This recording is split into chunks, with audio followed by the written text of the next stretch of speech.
ඒ ගද්දුලපද සූත්‍රයේ තියෙන්නේ ගද්දුල කියලා කියන්නේ මේ සුනකයා බඳින දන්වැලට කියන නම.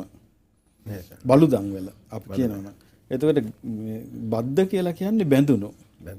බලු දන්වැලට බැඳුණු සතා කියන එක තමයි දේශනාවේ තියෙන්නේ. ඒක කියන්නේ දැන් ඔන්න කණුවක් හිටවලා බලු පැටියව දන්වැලෙන් ගැට ගහනවා. ඒ දැන් බලු පැටියට යන්න පුළුවන් මේ දන්වැලේ දිගේ ප්‍රමාණයට විතරයි. කණුවෙන් ඈතට. ඊට එහා යන්න බෑ. කැරකුණොත් කැරකෙන්නේ ඒ කණුව වටේ තමයි. läග්ගොත් ලගින්නේ කණුව ළඟ තමයි. නිදතොත් නිදන්නේ එතරම් තමයි. යතොත් යන්නේ අර දන්වැලේ ප්‍රමාණයට තමයි. එතනින් එහාට බෑ. ඉතින් බුදුරජාණන් වහන්සේ උපමාව කළේ උන්වහන්සේ දේශනා කළේ මහණෙනි මේ සංසාරයට වැටුණු සත්වයා මේ බලු දැන්වලකින් බැඳපු බලු පෙටිය වගේ කියනවා. සුනකයා වගේ කියනවා. ඒ සත්වයා බොහොම සීමා සහිත තැනකට හිර වෙලා ඒක ඉක්මවා ගන්න නැතුව ඉක්මවා යා ගන්න බැරුව ඉන්නවා කියනවා. ඒ තමයි තෘෂ්ණා, උපාදාන, අවිද්‍යාව මේවා. ඉතින් යම් කෙනෙක් මේ සීමා බන්ධන කැඩෙනවා කියන්නේ දන්වැල කඩාගත්තා කියන එකයි. එතකොට යාර කණුවෙන් නිදහස් වුණා.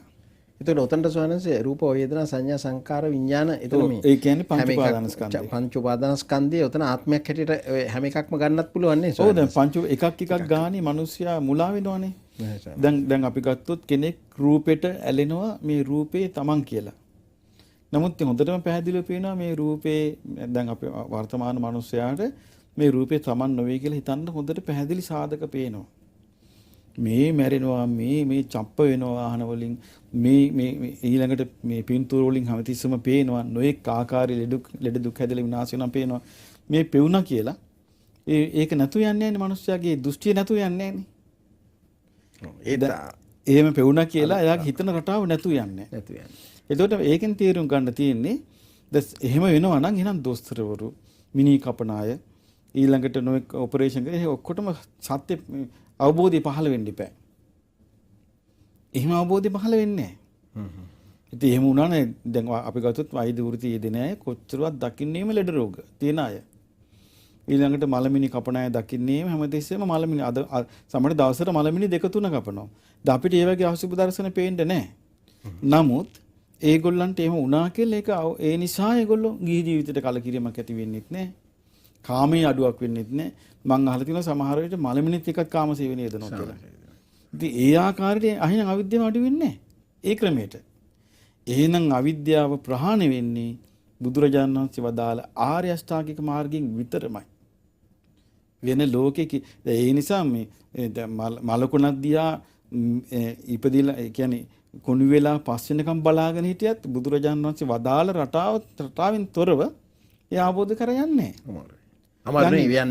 නැහැ. යන්නේ නැහැ. ඉතින් ඒ නිසා මුන්නහන්සේ වදාළ ධර්ම න්‍යාය කියන්නේ ආර්ය අෂ්ටාංගික මාර්ගයේ පටිසමුප්පාදේ ඒ රටාව තුළ තමයි යාගේ ප්‍රඥාව කියන දේ විකසිත වෙන්නේ. වෙන ක්‍රමයකට මිනිස්යාට ප්‍රඥා චෛතසිකයේ පුබුදව ගන්න බෑ. ක්‍රමයක් නැහැ.